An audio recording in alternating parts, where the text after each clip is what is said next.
Hello guys, welcome back. So ഒന്ന് shake ചെയ്താലോ? ഷേക്കായി. അപ്പോൾ അതുപോലെ നമുക്കൊന്ന് ഒരു സീരീസ് നോക്കി ഷേക്ക് ചെയ്യാം. The sympathiser. സോ ഇതൊരു HBO ഒറിജിനൽ സീരീസാണ്. ജിയോ ഹോട്ട്സ്റ്റാറിലൊക്കെ നമുക്ക് അവൈലബിൾ ആണ്.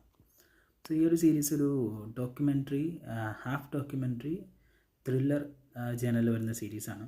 ആൻഡ് സീരീസിൻ്റെ പ്ലോട്ട് എന്ന് പറയുന്നത് വിയറ്റ്നാം വാറിന് ശേഷം നമ്മുടെ സിനിമയുടെ കഥാനായകൻ നേരിടേണ്ടി വരുന്ന ഇഷ്യൂസുകൾ. സോ അമേരിക്കയിലേക്ക് പോകുമ്പോൾ അവിടെ പോകാൻ വേണ്ടിയിട്ടുള്ള കാര്യങ്ങൾ, ആൻഡ് ഈ ഒരു സെൻട്രൽ ഇൻവെസ്റ്റിഗേഷൻ ഏജൻസിയുടെ കുറച്ച് കാര്യങ്ങൾ, ആൻഡ് അതുപോലെ തന്നെ വീണ്ടും വിയറ്റ്നാം വാർ വരുമോ ഇല്ല എന്നുള്ള ചില ചോദ്യങ്ങൾ.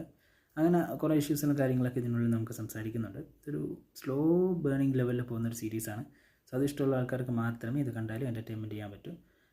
നല്ല ക്വാളിറ്റിയാണിത്. ആൻഡ് HBO ഒറിജിനലായിട്ടൊന്നും ഞാൻ പറയണ്ടല്ലോ, നല്ലൊരു ക്വാളിറ്റിയും കാര്യങ്ങളും പെർഫോമൻസൊക്കെ കാഴ്ചവെക്കുന്നുണ്ട്. എൻ്റെ പേഴ്സണലായിട്ട് DJ ഇതിനുള്ളിലുണ്ട്.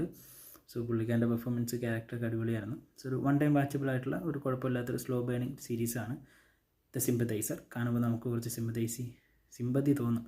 കുറച്ചൊക്കെ ആക്ഷൻസൊക്കെ കൂടുതൽ വേണമായിരുന്നു എന്ന് നമുക്ക് പേഴ്സണലായിട്ട് തോന്നുന്നൊരു സീരീസാണ്. സോ കണ്ടവരാണെങ്കിൽ നിങ്ങളുടെ ഒപ്പീനിയൻ കമൻറ്റിൽ ലീവ് ചെയ്യുക. കാണാത്തവരാണെങ്കിൽ താല്പര്യമുണ്ടെങ്കിൽ ഒന്ന് കണ്ടുവെക്കാം.